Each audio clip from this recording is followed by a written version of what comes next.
Hello everyone. ಇವತ್ತು ನಾವು ಹೊರಟಿದ್ದೀವಿ ನಮ್ಮ ಊರು ಶಿವಮೊಗ್ಗಕ್ಕೆ. ಯಾಕಂದರೆ ಶಿವಮೊಗ್ಗದಲ್ಲಿ ನಡೀತಾ ಇದೆ ಕೋಟೆ ಮಾರಿಕಾಂಬ ಜಾತ್ರೆ. ಇದು 2 ವರ್ಷಕ್ಕೆ ಒಂದ್ಸತಿ ನಡೆಯೋದು. 600 ವರ್ಷದ ಪರಂಪರೆ ಇರೋದು.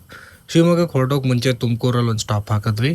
ಇಲ್ಲಿ ನಾಷ್ಟಾಗೆ ನಾವು ಬೆಣ್ಣೆ ದೋಸೆ ಮತ್ತು ಇಡ್ಲಿ ಟ್ರೈ ಮಾಡಿದ್ವಿ. ತುಂಬ ಚೆನ್ನಾಗಿತ್ತು. ನೀವು ಕೂಡ ತಪ್ಪದೇ ಟ್ರೈ ಮಾಡಿ ತುಮಕೂರು ಕಡೆ ಹೋಗ್ತಾ ಇದ್ರೆ.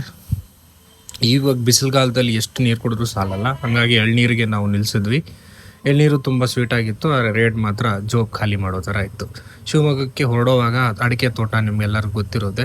ಇದು ನಮ್ಮ ಶಿವಮೊಗ್ಗದ ಪುರಾತನವಾದ ರಾಮರ ದೇವಸ್ಥಾನ. ತುಂಬ ಭಕ್ತಿಯಿಂದ ನಾವು ಕಾಣ್ತೇವೆ.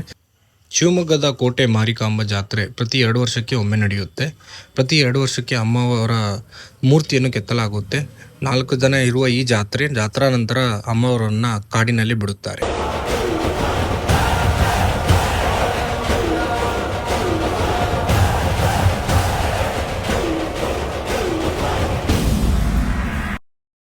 ನೋಡಿದ್ರಲ್ಲ ಫ್ರೆಂಡ್ಸ್, ಅಮ್ಮನವ್ರನ್ನ ಕಣ್ತುಂಬಿಕೊಳ್ಳೋಕೆ 2 ಕಣ್ಣಂತೂ ಸಾಲದು. ನಮ್ಮ ವಿಡಿಯೋ ಹಿಡಿಸಿದ್ರೆ ಲೈಕ್, ಶೇರ್ ಅಂಡ್ ಸಬ್ಸ್ಕ್ರೈಬ್.